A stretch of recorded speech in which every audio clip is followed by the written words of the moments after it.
In the autumn of 2001, in a quiet college town in Ohio, a young woman went missing without warning, and the case quickly went cold.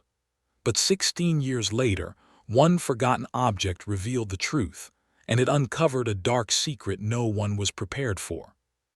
The sprawling, historic campus of the university in southern Ohio was famous for its breathtaking autumns. By early November, the massive oak trees lining the brick pathways turned vibrant shades of orange and red, and the crisp, cold air carried the constant, energetic hum of thousands of students rushing between classes.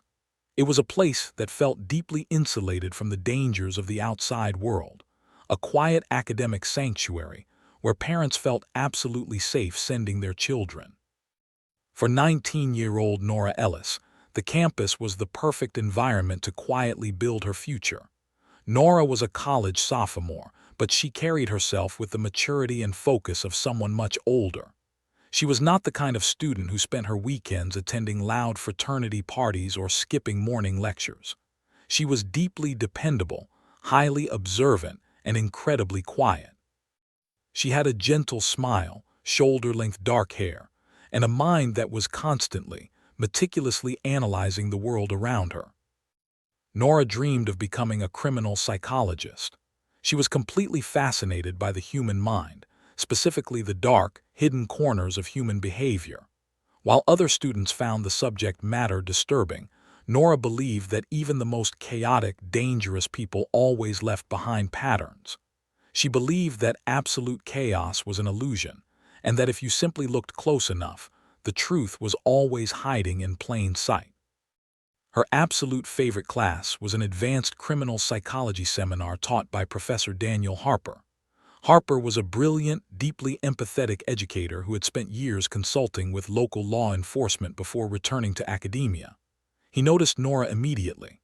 While other students sat in the back of the lecture hall and barely paid attention, Nora always sat in the second row, her eyes locked on the chalkboard, taking meticulous, heavily detailed notes. Professor Harper often told Nora that she possessed a rare, invaluable gift. She naturally noticed the tiny, seemingly insignificant details that everyone else completely overlooked. Neither the brilliant professor nor the observant young student had any idea that those specific words would ultimately define the absolute rest of their lives. The terrifying chain of events began exactly 1 week before Nora vanished. It was a cold, overcast Tuesday afternoon late in October.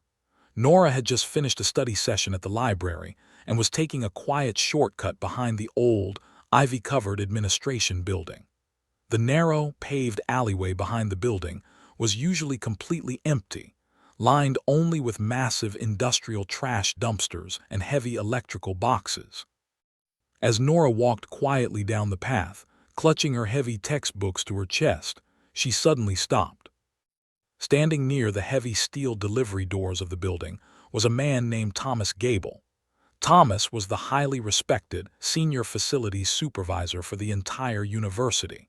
He was a man in his late 40s, known by almost everyone on campus for his friendly demeanor and his bright, booming laugh. He had keys to absolutely every single building, office, and dorm room on the massive property. But Thomas Gable was not laughing. He was standing incredibly close to a young, blonde female student, and they were engaged in a fierce, deeply intense argument. Nora stood completely frozen in the shadows of the brick wall, entirely out of sight. She could not hear the exact words being spoken, but the aggressive, intimidating body language of the respected supervisor was absolutely undeniable. He was leaning heavily into the young woman's personal space, pointing a rigid finger directly at her chest. The young woman looked absolutely terrified. Her face was pale and her shoulders were shaking violently. Suddenly, the student broke away from the supervisor, covered her face with her hands, and ran out of the alleyway, openly weeping. Thomas Gable stood in the shadows for a moment, his face twisted into a dark, furious scowl, before turning around and unlocking the heavy steel delivery door. Nora walked back to her dormitory that afternoon, but she could not stop thinking about the bizarre, highly unsettling interaction. It completely broke the established pattern. A respected maintenance supervisor does not aggressively corner and intimidate young women behind abandoned buildings. Driven by her natural, relentless curiosity and her training in behavioral patterns, Nora quietly started asking a few harmless, casual questions around campus. She spoke to her roommates, girls in her study groups, and a few upperclassmen. She didn't make massive accusations, but she gently guided conversations toward the university staff and the safety of the campus. Within a few days, Nora's brilliant mind uncovered a deeply disturbing, highly unspoken pattern. She learned that over the past 4 years, several female students had suddenly, completely withdrawn from the university in the absolute middle of the semester. They didn't transfer at the end of the term, and they didn't finish their final exams. They simply packed up their dorm rooms overnight, quietly unenrolled from their classes, and left the state. When Nora asked why these specific girls had left so abruptly, the answer was always exactly the same. Nobody seemed to remember exactly why. The girls had simply vanished from the social circles, leaving behind vague rumors of family emergencies or sudden financial struggles. Nora's psychological training told her that multiple, sudden mid-semester withdrawals of vulnerable young women was not a coincidence. It was a massive, terrifying statistical anomaly. On the afternoon of Tuesday, November 6, 2001, Nora walked into Professor Harper's criminal psychology class. From the very moment she sat down in the second row, Harper noticed that his best student was acting deeply out of character. Nora was incredibly distracted. She didn't open her notebook, and she didn't uncap her pen.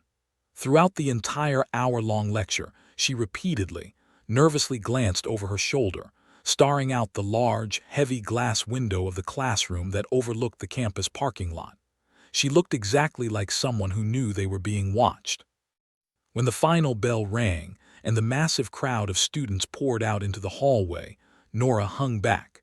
She walked slowly up to Professor Harper's wooden desk at the front of the room.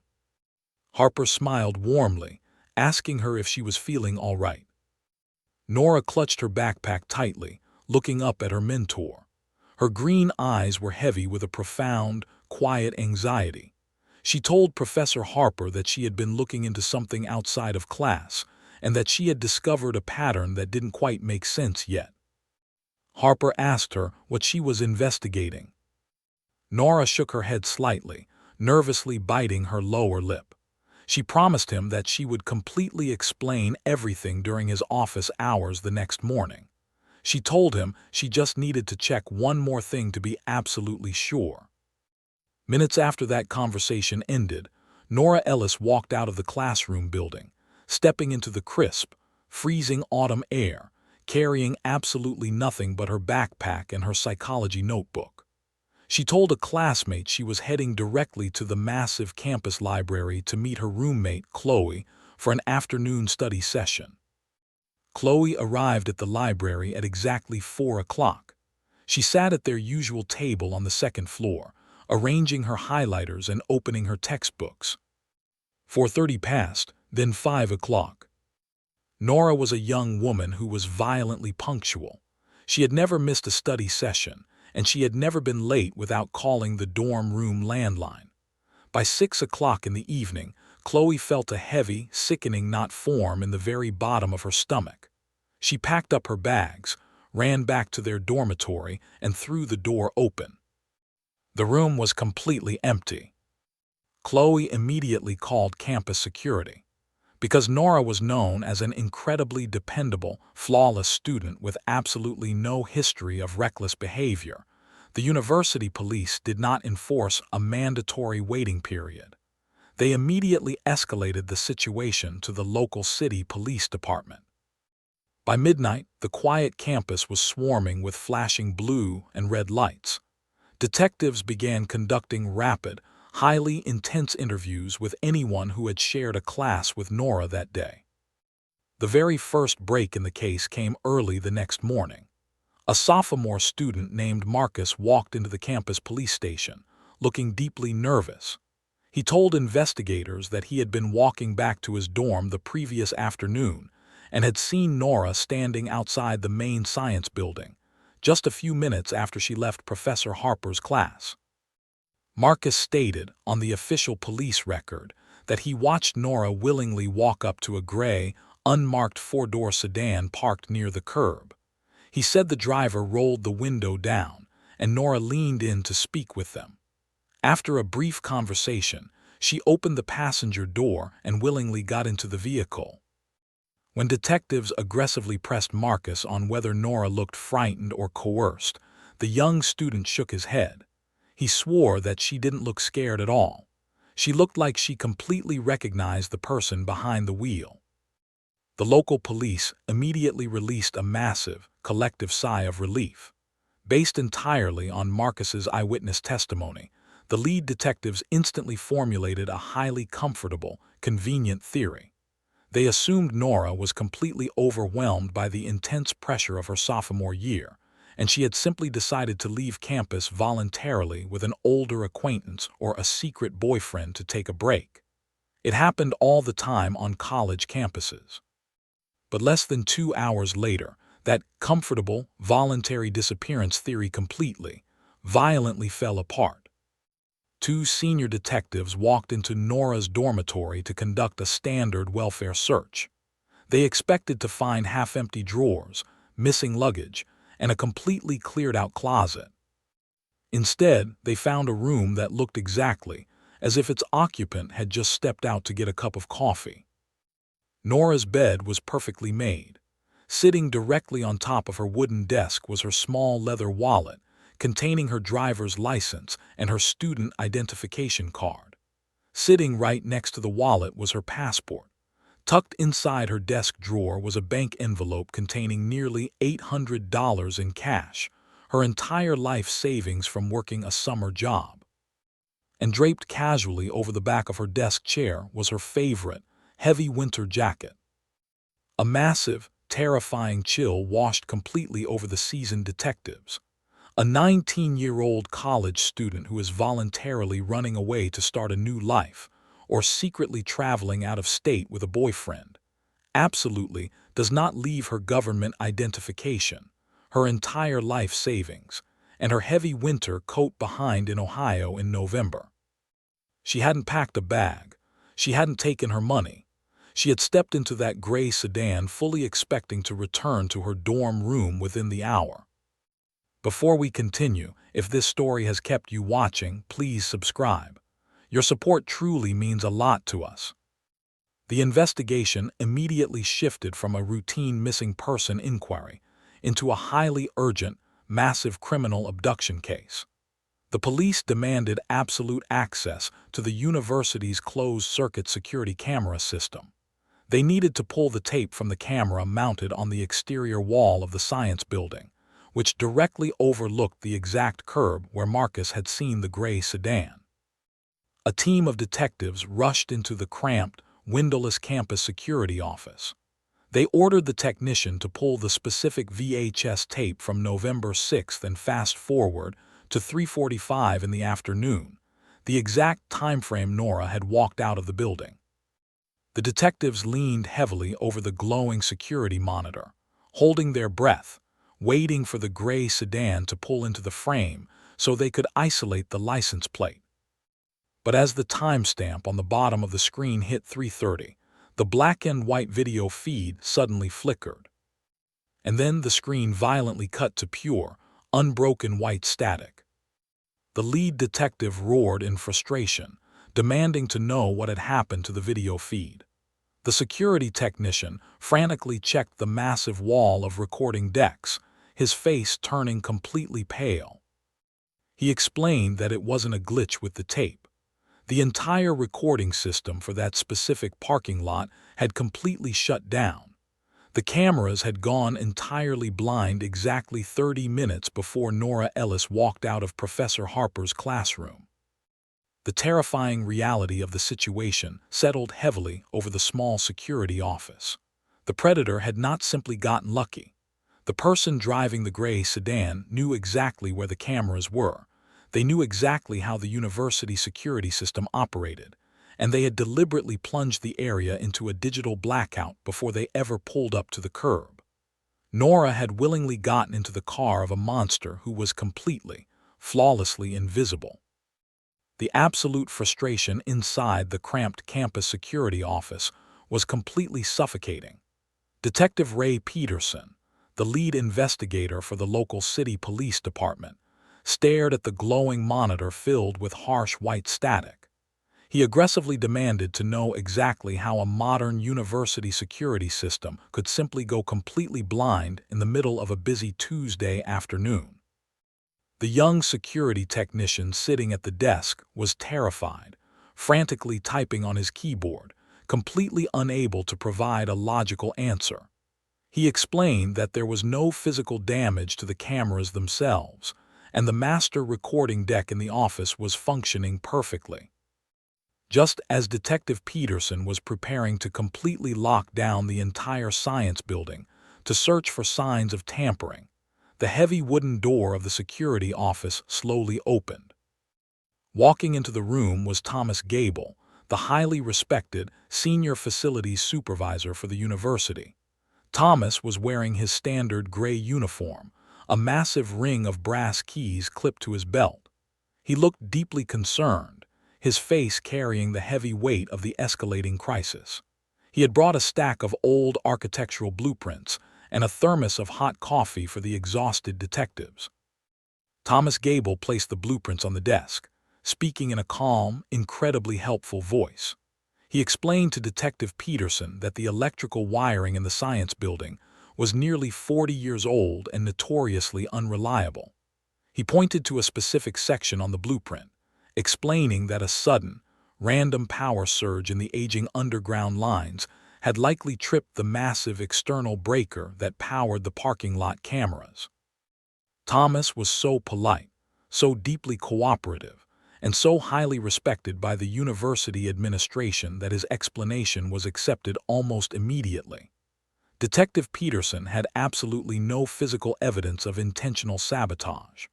Without a digital log proving the system had been manually overridden, the police were forced to officially categorize the blackout as a catastrophic, incredibly tragic coincidence of bad timing.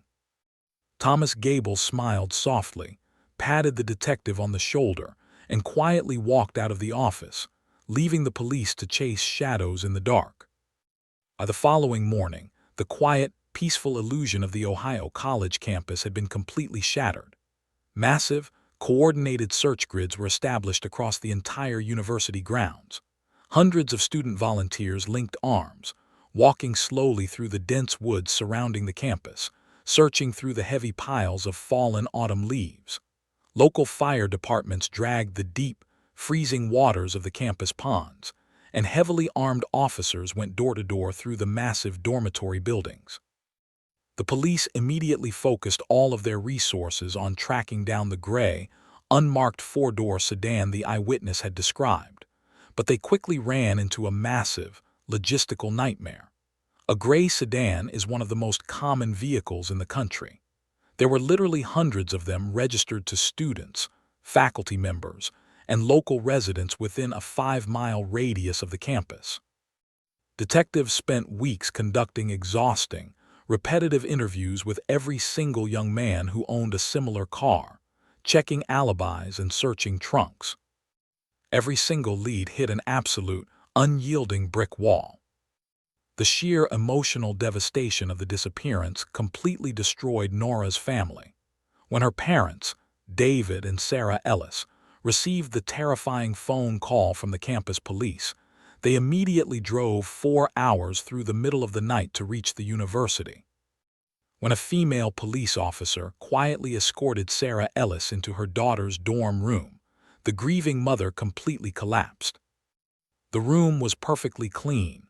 Nora's textbooks were neatly stacked on her desk. Her toothbrush was still sitting on the bathroom sink. But it was the sight of Nora's favorite, heavy winter jacket draped casually over the back of the wooden desk chair that broke Sarah's heart into a million pieces. Sarah fell to her knees on the thin dormitory carpet, burying her face into the heavy winter coat, weeping with a raw, agonizing, completely uncontrollable grief.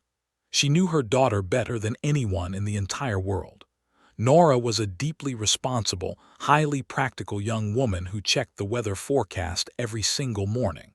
The temperature outside was dropping below freezing.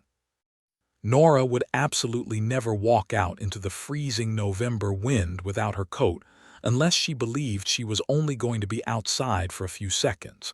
She had not run away. Someone had taken her. David and Sarah Ellis refused to leave the campus. They rented a cheap motel room just a few blocks from the university gates. They spent every single day standing in the freezing cold, handing out bright yellow missing person flyers to passing students. They held desperate, tearful press conferences on the steps of the administration building, begging whoever had taken their daughter to simply let her go. But as the bitter winter snows began to fall over Ohio, completely burying the campus in heavy white drifts, the momentum of the massive investigation slowly began to fade. The national news cameras packed up their equipment and left. The university administration, deeply terrified of a massive public relations nightmare and declining enrollment, quietly began to downplay the disappearance, subtly encouraging students to return to their normal academic routines. And then, exactly 3 weeks after Nora completely vanished, the investigation was violently thrown into absolute chaos by the arrival of a single, highly suspicious envelope. On the Tuesday morning before the Thanksgiving holiday, David Ellis walked out to the mailbox of their family home. Mixed in with the standard utility bills and junk mail was a plain, cheap white envelope. There was absolutely no return address. The postmark indicated it had been mailed from a massive, automated sorting facility nearly 200 miles away, making it completely impossible to trace to a specific local post office. David's hands shook violently as he carefully tore the envelope open. Inside was a single piece of lined, white notebook paper. The message was not handwritten. It was typed in a standard, completely generic computer font, entirely devoid of any unique handwriting characteristics. The short, terrifying letter read, "Mom and Dad, I am so sorry for the pain I have caused you. The pressure of school and my own expectations became completely overwhelming. I needed a fresh start to figure out who I really am. Please do not look for me. I am safe and I will contact you when I am ready. I love you." David and Sarah instantly drove the letter directly to the local police department. When Detective Peterson read the letter, a massive wave of relief washed completely over the investigative team. The police department was already drowning under the weight of the unsolved abduction. The letter gave them an incredible, highly convenient out. If Nora had voluntarily run away to start a new life, the massive criminal investigation could be officially scaled back. Detectives immediately pivoted their resources. They stopped dragging the local lakes and stopped searching the surrounding woods. Instead, they began sending the letter to bus stations, train depots, and homeless shelters in neighboring states, officially treating Nora Ellis as a voluntary runaway. But Sarah Ellis absolutely, fiercely refused to believe it. She sat in the sterile interrogation room, slamming her hand aggressively against the metal table, her voice tearing with raw, desperate fury. She yelled at Detective Peterson, explaining that Nora would never, ever use that phrasing. Nora was a brilliant, highly driven criminal psychology student who dreamed of analyzing behavioral patterns. She was not overwhelmed by school. She thrived on it. The letter was completely devoid of any personal details, inside jokes, or specific family references. It was entirely generic. Sarah looked the detective directly in the eyes and told him the terrifying truth. The letter was a cruel, deeply calculated fake. It had not been written by a terrified young girl seeking a fresh start. It had been written by a highly intelligent, methodical predator who was actively sweeping their tracks, using a fake letter to permanently blind the police and completely stall the active search. But despite the family's desperate, completely accurate protests, The police handwriting experts could not pull any fingerprints from the cheap paper. The letter successfully created a massive diversion, forcing detectives to spend agonizing months chasing false sightings and completely dead leads across the country. As the agonizing months slowly turned into years, the tragic story of the brilliant sophomore who vanished into thin air became a dark, quiet legend on the Ohio campus. The bright yellow flyers slowly peeled off the brick walls. Nora's dorm room was eventually packed up and assigned to a new student. The university entirely moved on. But inside a small, quiet office on the third floor of the humanities building, Professor Daniel Harper remained completely, utterly haunted. Harper was a brilliant behavioral analyst, but the crushing, suffocating guilt of Nora's disappearance weighed so heavily on his soul that it fundamentally changed him. He began to lose sleep. He stared at the empty desk in the second row of his lecture hall every single day.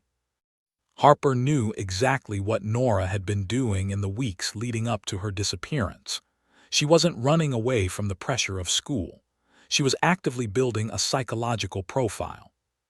He spent countless hours sitting alone in his office, staring at his chalkboard, replaying the absolute final conversation he had ever had with her.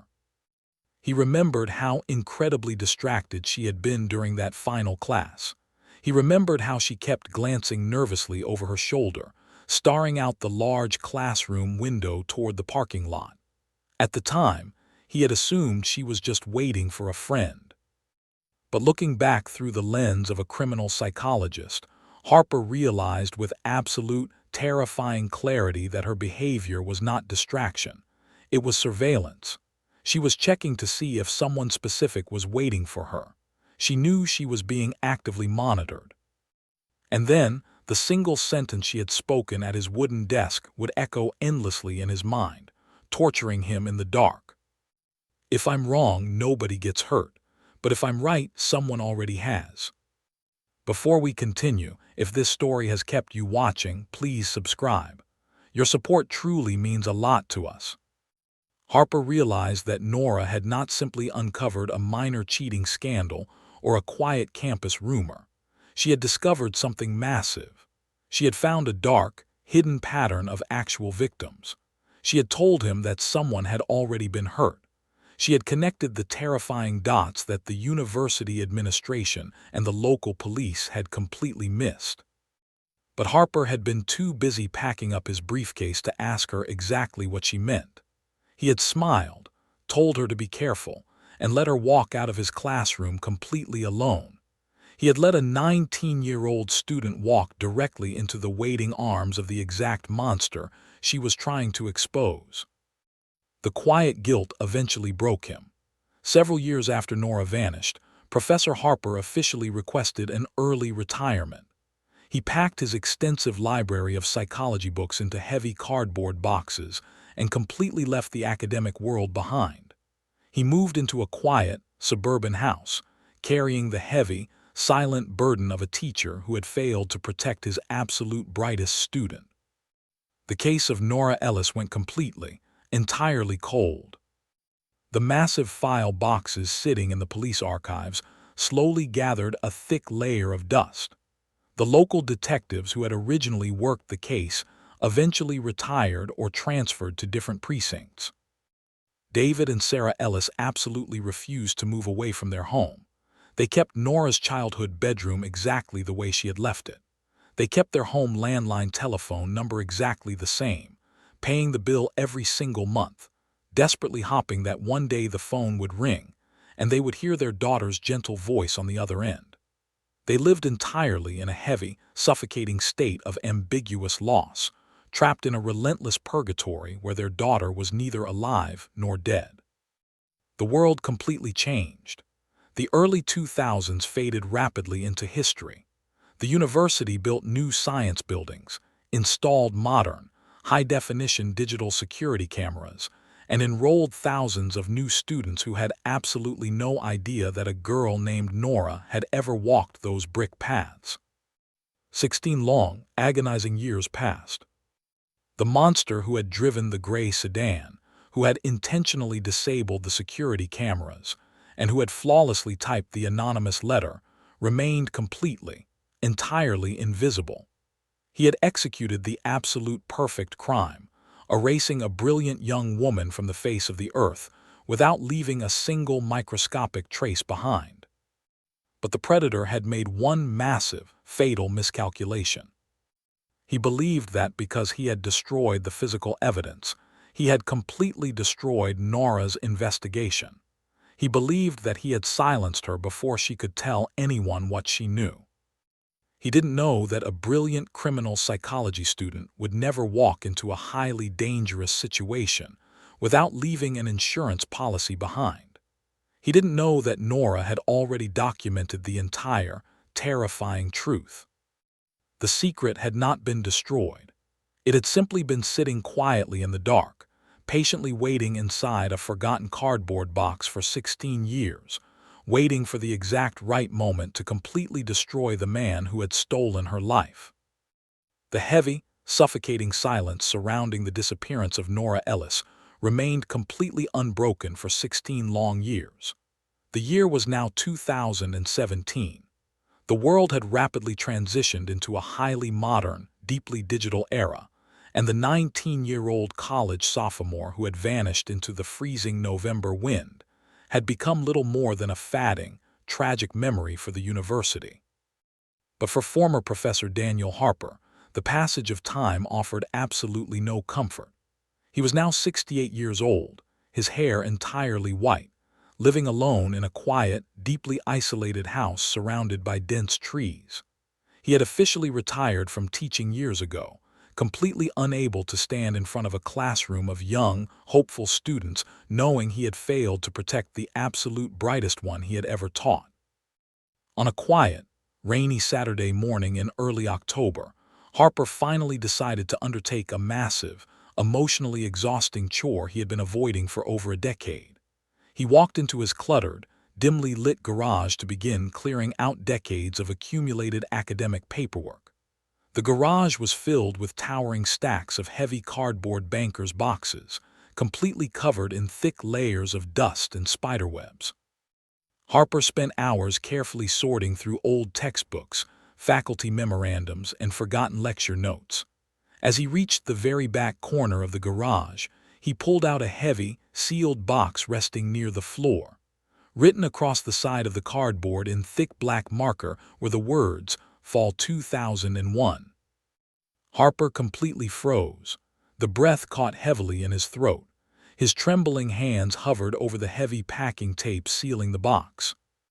He knew exactly what was inside. These were the final, graded term papers from his advanced criminal psychology seminar. He had packed them away shortly after Nora vanished, entirely unable to bring himself to look at them. Harper carried the heavy box to a small wooden workbench under the harsh fluorescent garage lights. He took a deep breath, grabbed a box cutter, and sliced through the yellowed tape. He opened the cardboard flaps. The distinct, dry smell of aging paper filled the cold air. Harper began pulling the heavily stapled essays out of the box one by one. He saw the names of students he hadn't thought about in over a decade, but as he reached the middle of the stack, his heart completely stopped beating. Printed neatly at the top of a title page, in standard black ink, was the name Nora Ellis. It was the final essay she had ever submitted, turned in just 2 days before she walked out of his classroom and completely disappeared from the face of the earth. Harper sat down heavily on a small folding stool. His hands were shaking so violently the paper loudly rattled. He began to read the essay. It was supposed to be a standard, academic analysis of behavioral patterns in historical criminal cases. But as the brilliant former criminal psychologist read the words his student had written 16 years ago, a massive, horrifying realization began to wash completely over him. The tone of the paper was deeply unsettling. It did not read like a standard academic assignment. It read like a desperate, highly coded cry for help.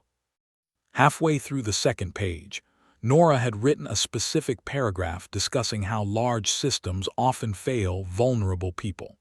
And right in the middle of the paragraph was a single, devastating sentence that completely shattered Harper's soul.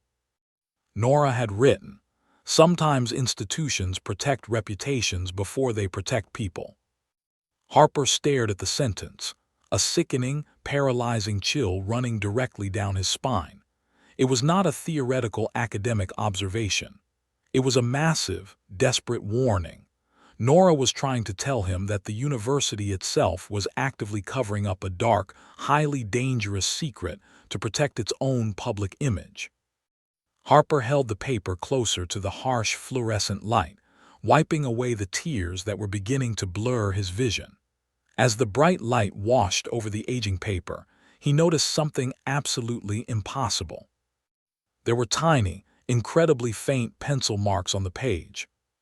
Harper leaned in, completely holding his breath. Someone had taken a sharp pencil and very lightly, almost invisibly, drawn a small circle around the very first letters of three completely ordinary words hidden inside the warning paragraph. She had circled a word starting with the letter R, she had circled a word starting with the letter M, and she had circled a word starting with the letter C. RMC. Harper stood up so quickly the wooden stool violently clattered to the concrete floor. His brilliant, analytical mind began racing with a frantic, deafening intensity. Nora had deliberately left him a breadcrumb trail. She had known she was in massive danger. She knew she was being actively watched, and she had embedded a physical code directly into his homework assignment, desperately praying he would notice the pencil marks when he graded the paper. But he hadn't noticed. He had given her an A, put the paper in a box, and completely failed her. Harper stared at the three initials. R.M. See, he closed his eyes, desperately forcing his mind to travel backward 16 years to his university office. He painstakingly recreated the memory of Nora sitting across from his desk during office hours. He remembered her asking him highly specific, strange questions about how the university handled old student records. And then the memory completely snapped into perfect clarity. Nora had asked him about an abandoned, heavily decaying brick warehouse located on the extreme, forgotten edge of the campus property. Before the university transitioned to digital computer servers in the late 1990s, they had used the massive, rotting building to store decades of old maintenance requests, unfulfilled work orders, and internal faculty complaints. The building was officially known in the university archives as the Records Management Center. The RMC. Harper didn't wait a single second. He grabbed the faded essay, ran out of his garage, and drove aggressively across town, pulling directly into the parking lot of the local city police department. Detective Ray Peterson was now a deeply weathered, heavily grayed veteran of the force. He was only a few months away from a highly anticipated retirement, but the unsolved disappearance of Nora Ellis remained his absolute biggest, most agonizing failure. He still kept a picture of her on his desk. When Professor Harper rushed into the precinct and slammed the 16-year-old essay onto Peterson's desk, the old detective was incredibly skeptical. He listened as the frantic professor explained the hidden pencil marks, the desperate warning about institutional reputations, and the exact connection to the abandoned Records Management Center. Peterson looked at the faint pencil circles.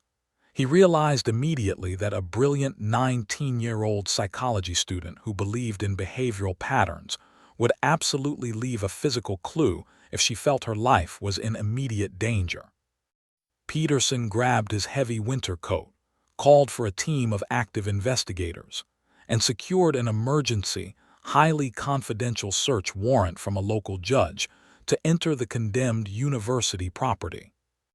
The old Records Management Center was a massive, deeply terrifying structure located behind a thick chain-link fence at the absolute edge of the campus woods. The heavy brick walls were completely covered in thick, dying ivy, and half of the windows were heavily boarded up with rotting wood. The building had been completely abandoned for nearly 2 decades. Detective Peterson used a heavy pair of steel bolt cutters to aggressively snap the rusted padlock on the front doors. The investigative team stepped inside, shining their bright white tactical flashlights into the suffocating darkness. The air inside the massive warehouse was incredibly thick, smelling heavily of black mold, damp concrete, and rotting paper. Stretching out into the deep shadows were dozens of towering metal shelving units, completely packed with thousands of decaying, heavy cardboard boxes. It was a massive, incredibly chaotic graveyard of forgotten university secrets. Peterson knew that searching the entire warehouse would take months. They needed to focus entirely on the specific records Nora would have been desperately looking for. They needed the maintenance records from November 2001. Before we continue, if you want more emotional cold case stories like this, please subscribe. Your support truly means a lot to us. For 6 grueling, exhausting hours, the investigative team wore heavy respiratory masks, pulling hundreds of rotting boxes off the shelves, coughing through the thick clouds of black dust. They navigated through the dark, maze-like aisles, shining their flashlights over faded labels. Finally, a young detective yelled out from the very back corner of the freezing warehouse. He had found a specific cluster of boxes labeled Facilities Operations and Security Maintenance. Peterson and Harper rushed over to the dusty corner. Peterson pulled a heavy, water-damaged box down from the shelf.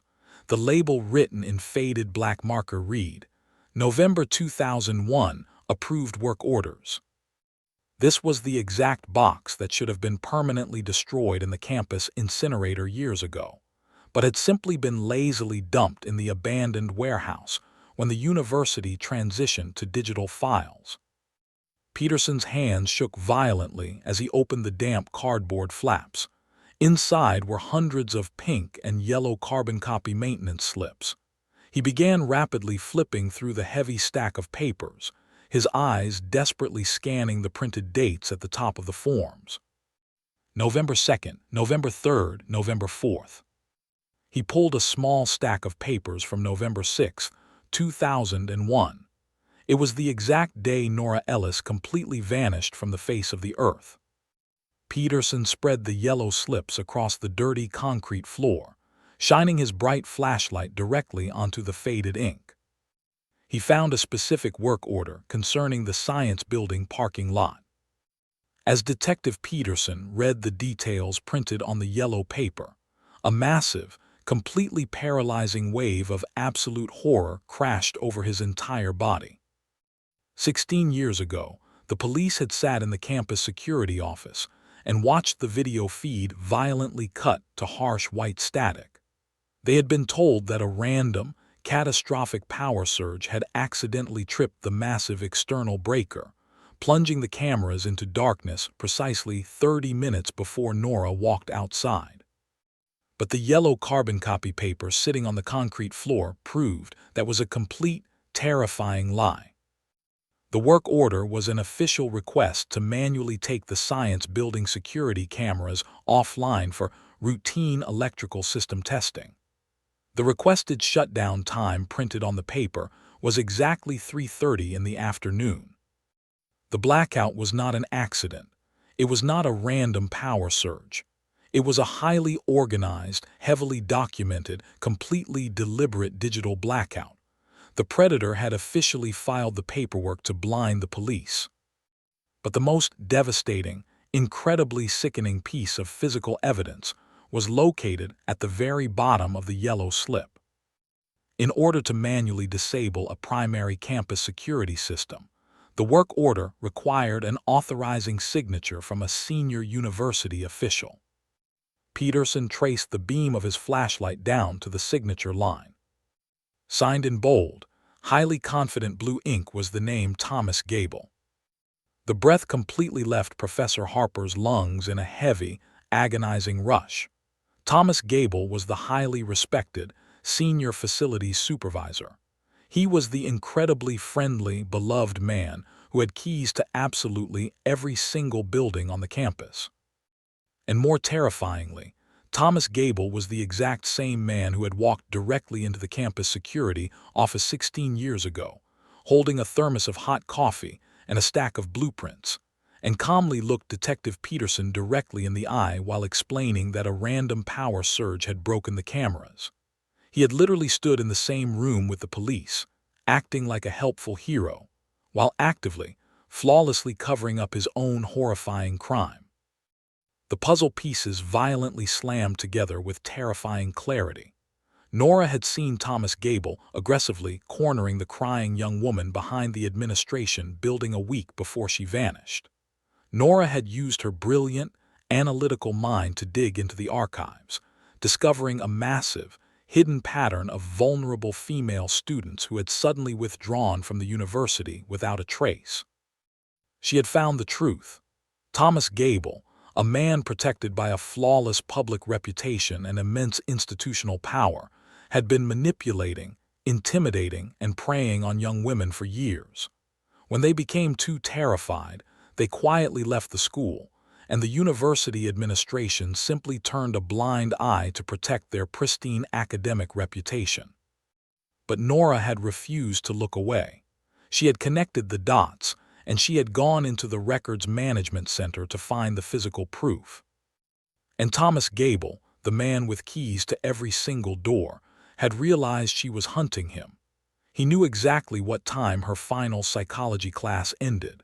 He signed the work order to completely disable the cameras, parked his gray, unmarked maintenance sedan outside the science building, and waited in the blind spot. Because he was a respected, recognized university employee wearing a familiar gray uniform, Nora had not been terrified when he pulled up to the curb. She had willingly gotten into his car, completely unaware that the friendly supervisor was actually the monster she was trying to expose. Detective Peterson slowly stood up in the dark, freezing warehouse. The 16-year-old phantom was finally exposed. He firmly gripped the yellow work order in his hand, his eyes burning with a massive, unstoppable fury. The police finally had the absolute physical proof they needed to tear down the untouchable facility's supervisor and force him to answer for the brilliant young woman he had stolen from the world. The discovery of the yellow work order completely shattered the 16-year-old illusion of the friendly, deeply helpful university supervisor. Detective Ray Peterson stood in the freezing, completely abandoned records management center, his hands trembling with a massive, unstoppable anger. Thomas Gable had not been a hero. He was a highly organized, deeply methodical predator who had used his immense institutional power to permanently blind the police on the exact afternoon he abducted a brilliant 19-year-old girl. But Peterson was a highly experienced veteran investigator. He knew that presenting a 16-year-old maintenance request to a modern district attorney was absolutely not enough to secure a murder or kidnapping conviction.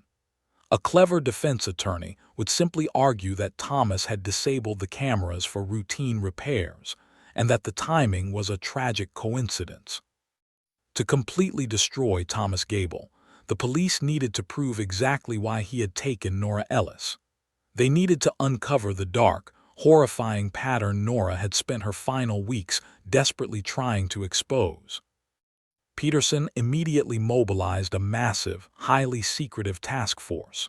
He ordered his detectives to quietly subpoena the massive, archived human resources files and student transfer records from the late 1990s through 2001. They were specifically looking for any young woman who had suddenly, inexplicably withdrawn from the university in the middle of the semester. The paper trail they uncovered was absolutely terrifying. Detectives found a list of 6 different young women who had completely abandoned their academic careers over a 4-year period. Every single one of them had lived in a specific cluster of older dormitory buildings, and every single one of those buildings was directly overseen by Thomas Gable.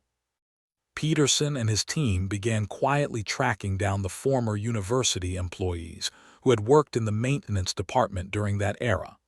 Most of the aging plumbers and electricians remembered Thomas as a kind, dependable, and highly dedicated boss. They swore he was a deeply good man who worked long hours to keep the campus running smoothly. But when Detective Peterson sat down with a retired, 72-year-old janitor named Elias, the flawless facade finally began to crack. Elias sat in his small living room, nervously stirring a cup of coffee. He looked terrified, even 16 years later. When Peterson gently pressed him about Thomas Gable's behavior around the female students, Elias lowered his voice to a quiet whisper. The old janitor admitted that Thomas was not the friendly, harmless man everyone believed him to be. Elias explained that because Thomas had the master keys to absolutely every single room on the massive campus, he wielded an incredible, deeply terrifying amount of invisible power. Elias had often seen Thomas cornering young, frightened female students in the dark, empty hallways of the administration buildings behind closed doors. When Elias had asked what was going on, Thomas had coldly told the janitor to mind his own business, claiming he was simply helping vulnerable students who were facing disciplinary actions or severe financial struggles. Elias told the detective that the girls always looked absolutely terrified, but they never reported Thomas. The supervisor was heavily protected by the university administration. He was considered completely untouchable. Armed with the janitor's statement, investigators spent weeks meticulously tracking down the 6 young women who had suddenly withdrawn from the university. Many of them completely refused to return the phone calls, entirely unwilling to reopen the darkest, most terrifying chapters of their lives. But finally, one woman bravely agreed to speak. Her name was Emily. She was now a 36-year-old mother living quietly in a neighboring state. Peterson and a female detective drove to her home and sat down in her quiet living room. When they gently mentioned the name Thomas Gable, Emily completely broke down. The heavy tears openly flooded her eyes, her hands shaking violently as the suffocating trauma of her college years rushed back.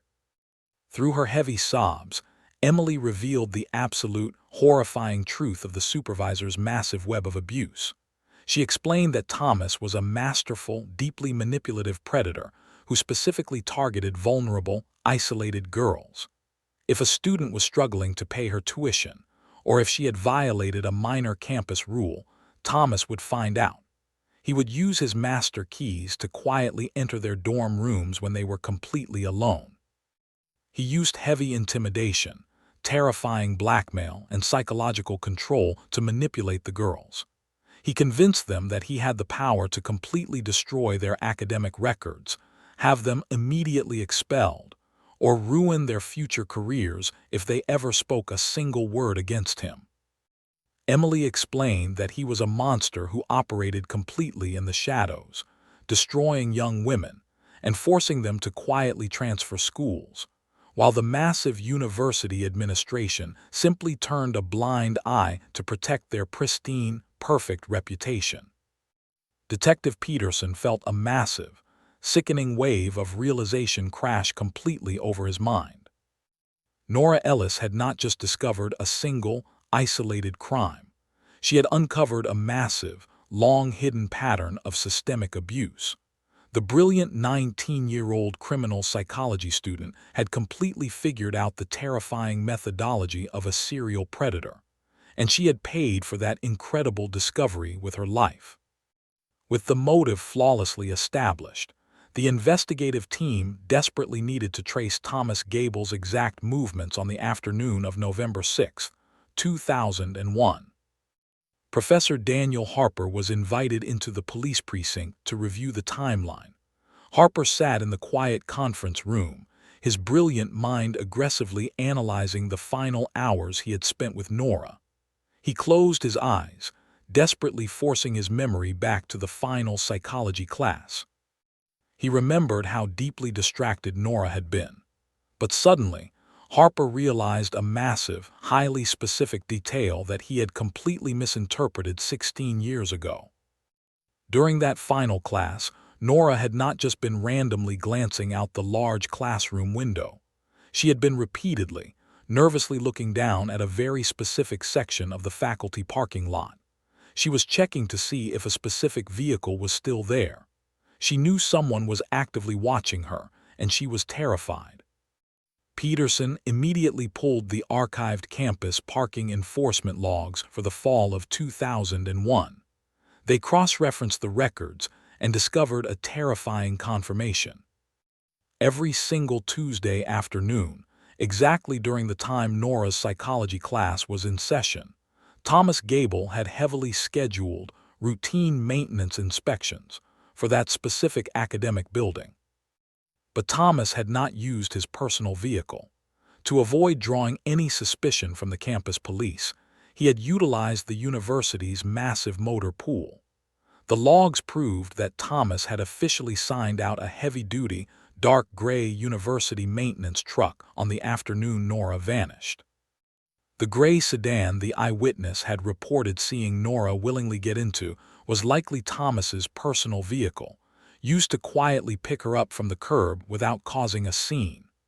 But the heavy maintenance truck was the vehicle he used to transport her off the campus property entirely unseen. Before we continue, if this story has kept you watching, please subscribe. Your support truly means a lot to us. Because modern GPS tracking absolutely did not exist in 2001, the police had to rely entirely on paper trails. They audited the massive, archived boxes of university financial records, searching for the specific corporate gas card assigned to Thomas Gable's maintenance truck. It took weeks of grueling, meticulous accounting work, but a young forensic accountant finally found the golden ticket. Deep inside a dusty ledger, they found a faded, yellowed fuel receipt. Thomas Gable had used the university gas card to fill the heavy maintenance truck with fuel, but the timestamp and the location printed on the receipt completely destroyed the original statement Thomas had given the police 16 years ago. Thomas had originally claimed he went straight home to his apartment after his shift ended at 5 o'clock. But the faded fuel receipt proved that the university gas card was swiped at exactly 11:45 at night. And it was not swiped in the college town.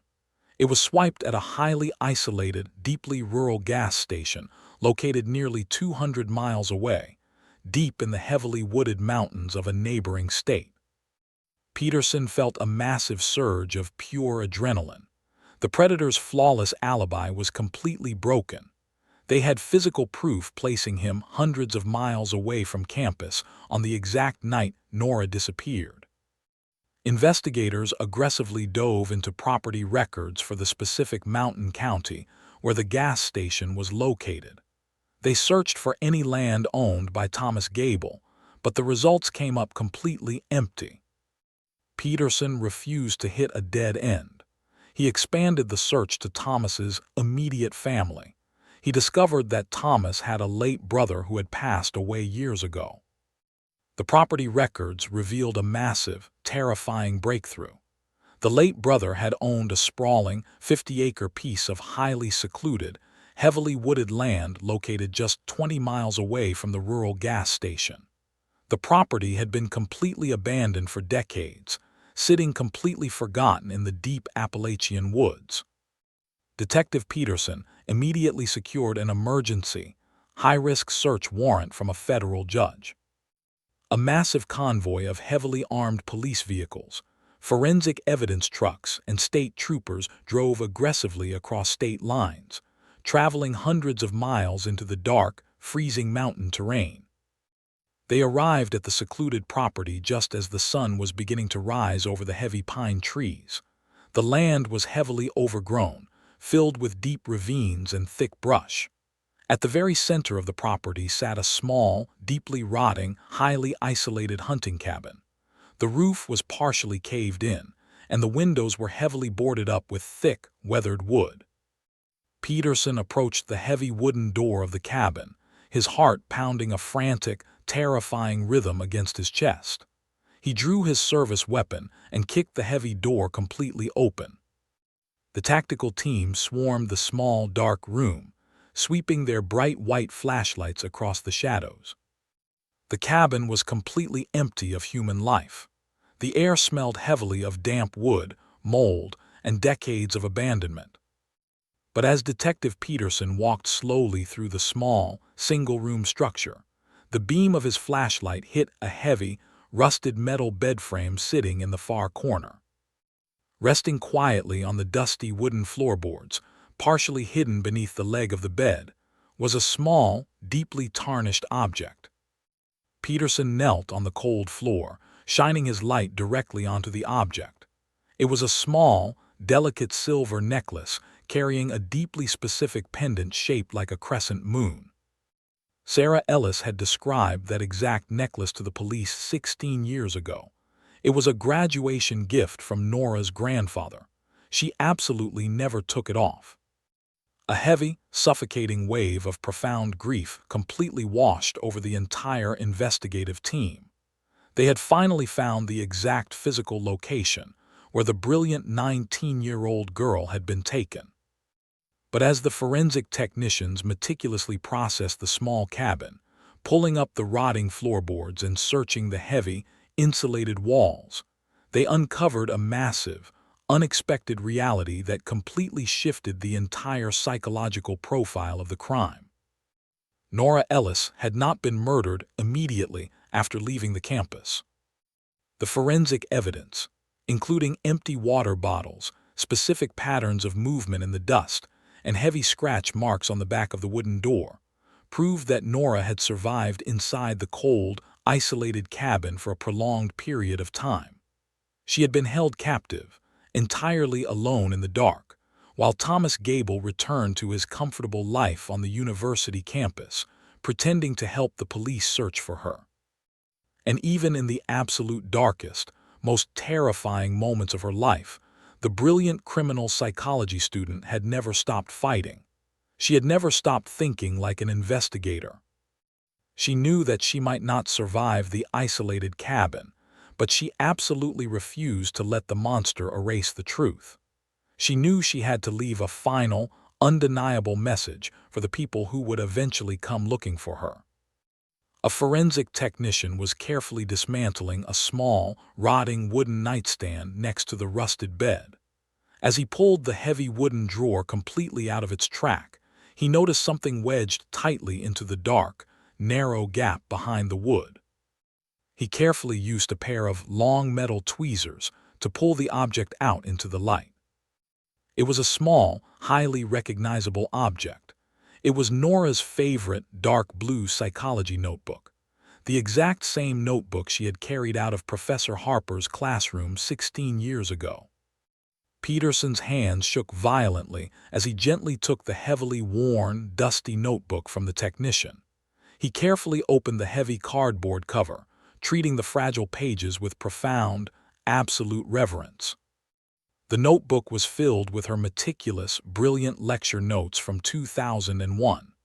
But as Peterson turned to the very last page, completely hidden inside the back cover, he found the final, desperate act of an incredibly brave young woman. Nora had used a broken piece of charcoal from the cabin's fireplace to write a tiny, deeply hidden message against the dark blue cardboard. It was incredibly faint, but the looping, highly distinct handwriting was absolutely undeniable. She didn't write about her fear. She didn't write a desperate plea for mercy. She wrote a massive, powerful validation of the absolute truth she had died protecting. The message contained only one, heartbreakingly courageous sentence. "Tell Professor Harper I was right." Peterson stared at the tiny charcoal letters, the tears openly flooding his weathered eyes, falling softly onto the dusty floor of the cabin. The incredible young student had solved her own murder. She had left a permanent, undeniable physical map directly to the monster who had taken her. The message was the absolute final piece of the terrifying puzzle. The police finally had the complete, overwhelming evidence they needed. The phantom who had flawlessly hidden in the bright sunlight for 16 years was finally, absolutely trapped. The tiny, incredibly faint charcoal letters written on the back of the dark blue psychology notebook completely altered the entire landscape of the 16-year-old cold case. Detective Ray Peterson stood in the freezing, rotting mountain cabin, holding the notebook with absolute, profound reverence. Nora Ellis had not just survived for a period of time in the dark. She had actively, brilliantly ensured that the monster who took her would never be able to hide forever. Her final message was a direct, completely undeniable validation of everything she had tried to expose. Peterson immediately brought the heavily worn notebook back to the police precinct in Ohio. He called former Professor Daniel Harper into his office and gently placed the blue cardboard on the desk. Harper put on his reading glasses and looked down at the tiny charcoal sentence. "Tell Professor Harper I was right." The brilliant, retired psychologist completely broke down. The heavy tears openly flooded his eyes, his shoulders shaking with a profound, overwhelming mixture of agonizing grief and absolute breathtaking pride.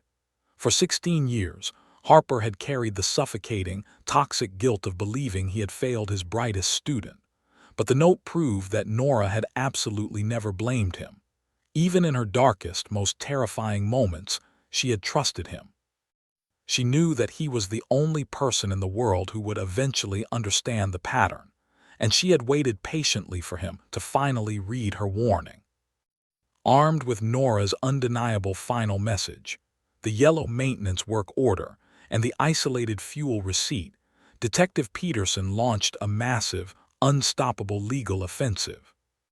He officially, publicly announced that the police department was completely reopening every single unexplained student complaint involving the university maintenance department from the late 1990s through 2001. He stated on the local news that they were actively investigating a massive, systemic cover-up, and he pleaded for anyone who had been hurt to finally step out of the shadows. The response was absolutely overwhelming. For nearly 2 decades, the young women who had been intimidated, manipulated, and forced to transfer schools had lived in total silence. They had been completely terrified of the untouchable facilities supervisor and the massive university administration. But seeing the police actively hunting the monster completely shattered the invisible wall of fear. Emily, the brave mother who had been the very first to speak with detectives, reached out to the other former students. She told them it was finally safe. One by one, women who were now in their late 30s and early 40s walked bravely into the police precinct. They sat down in the quiet interview rooms and provided heavily detailed, sworn statements. They documented the absolute exact methods Thomas Gable had used to corner them, how he had used his master keys to silently enter their dorm rooms, and the terrifying, career-ending threats he had used to keep them completely quiet. The massive mountain of sworn testimony transformed Nora's brilliant theory into an undeniable, legally binding reality. Nora had been completely right. She had discovered a terrifying serial predator operating flawlessly under the protection of a pristine academic reputation. The police finally had absolutely everything they needed. Early on a quiet Tuesday morning, a convoy of unmarked police cruisers drove into a wealthy, highly comfortable retirement community located on the other side of the state. Thomas Gable was now a 72-year-old man. He was walking out to his driveway, carrying a set of expensive golf clubs, enjoying his peaceful, heavily funded retirement. He looked like a kind, harmless grandfather. Detective Peterson stepped out of his vehicle, walked directly up the concrete driveway, and completely destroyed the 16-year illusion.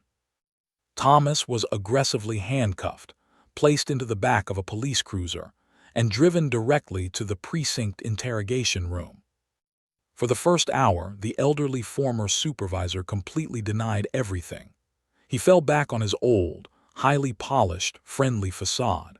He smiled calmly, shaking his head, acting entirely confused by the sudden arrest. He claimed he had spent his entire life helping students and that the police were making a massive, terrible mistake. Peterson did not yell. He did not lose his temper. He simply opened a heavy cardboard folder and began completely dismantling the monster's life. Peterson laid down the yellow work order showing Thomas had manually shut off the science building cameras. He laid down the faded fuel receipt, proving Thomas was completely lying about his alibi. He laid down the property records for the isolated mountain cabin. And finally, Peterson gently placed Nora's dark blue psychology notebook onto the center of the metal table, flipping it open to the tiny charcoal message. Thomas Gable stared at the notebook. The confident, friendly smile instantly vanished from his face, all the color completely drained from his cheeks. The massive, arrogant delusion that he had committed the perfect crime completely collapsed into dust. He realized with absolute terror that a 19-year-old girl had outsmarted him from beyond the grave. Faced with a completely insurmountable mountain of physical, digital, and testimonial evidence, the arrogant facade shattered. Thomas Gable finally dropped his head and confessed to the absolute, horrifying truth. He admitted that his entire, pristine career was built on completely manipulating vulnerable female students. He confessed that in late October of 2001, Nora Ellis had quietly approached him. She had not been intimidated by his power. She had looked him directly in the eyes and calmly told him she had connected the dots. She told him she knew exactly why the other girls had suddenly withdrawn from the university. Thomas panicked. He was only a few years away from a massive, highly lucrative administrative pension. If Nora took her findings to the police, his entire life, his reputation, and his freedom would be completely destroyed, and crimes absolutely no one knew existed would be instantly exposed to the world. He admitted that he signed the work order to disable the parking lot cameras. He parked his gray, unmarked university vehicle outside the science building and waited for her class to end. When she walked outside, he rolled the window down and told her that the university dean was waiting to speak with both of them in the administration building regarding her serious allegations. Because he was a highly recognized staff member, Nora got into the car. But instead of driving to the administration building, Thomas aggressively locked the doors, drove completely off the campus, and transported her hundreds of miles away to his late brother's rotting mountain cabin. He left her there in the dark, permanently silencing the brilliant mind that had uncovered his deepest secrets.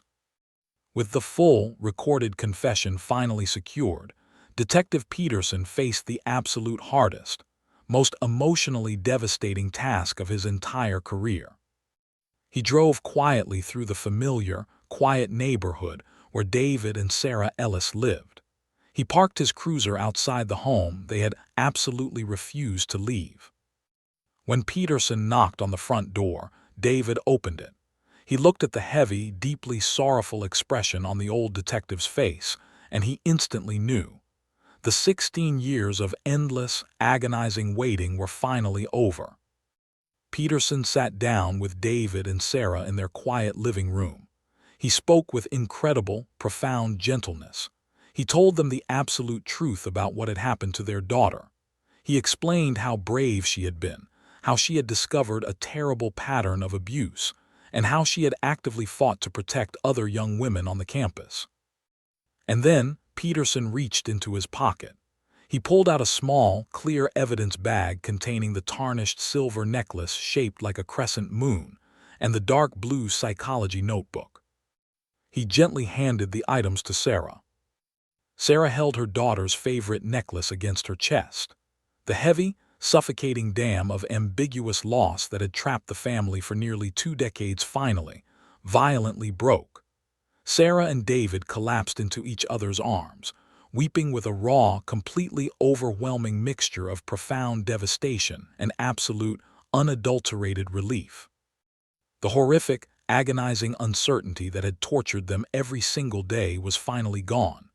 They no longer had to wake up wondering if Nora was trapped, or lost, or trying to find her way home. The answer they had spent their entire lives searching for was absolutely devastating, but it finally gave them the profound, desperately needed gift of closure. They could finally, truly grieve. The aftermath of the massive revelation completely shook the entire state. Thomas Gable was convicted on multiple severe federal charges, including aggravated kidnapping and massive obstruction of justice. Because he was an elderly man, the heavy sentence handed down by the judge ensured that the monster who had spent his life destroying vulnerable students would absolutely die alone behind heavy steel bars, entirely stripped of his power and his pristine reputation. The university faced a massive, deeply public reckoning. The horrifying reality that the institution had quietly swept student complaints under the rug to protect their public image sparked outrage across the entire state. Because of Nora's incredible, selfless bravery, the university was forced to completely overhaul its entire safety infrastructure. New, highly transparent policies were immediately enacted. Student complaints were no longer handled by internal administration officials. They were routed directly to an independent, external investigative board. Heavy digital tracking systems were installed, and massive protective resources were explicitly dedicated to vulnerable students. Countless future students were entirely protected because one brilliant young woman had refused to look away, and one retired professor had finally remembered what everyone else had completely forgotten. 2 months after the trial officially ended, on a crisp, deeply beautiful autumn afternoon, a massive memorial service was held on the university campus. Hundreds of people attended.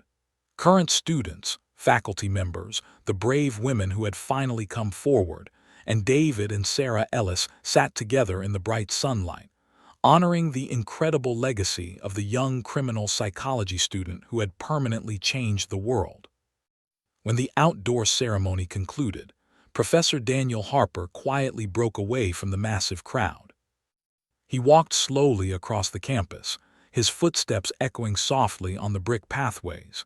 He entered the humanities building and walked up to the 3rd floor. He opened the heavy wooden door to the advanced psychology lecture hall. The room was completely quiet and empty. Harper walked slowly down the aisle, stopping directly at the wooden desk in the 2nd row. He reached into his heavy briefcase and pulled out Nora's final, faded academic essay, the paper that contained the tiny, faint pencil circles and the massive, desperate warning. He gently placed the essay onto the center of her empty desk, resting his hand on the paper for a long, quiet moment.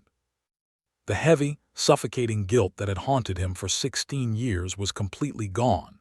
He realized that the quiet, shy student who always sat in the 2nd row had actually been the most brilliant investigator he had ever known.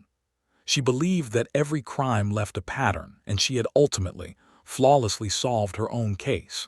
She had never stopped searching for the truth, even after she disappeared into the dark.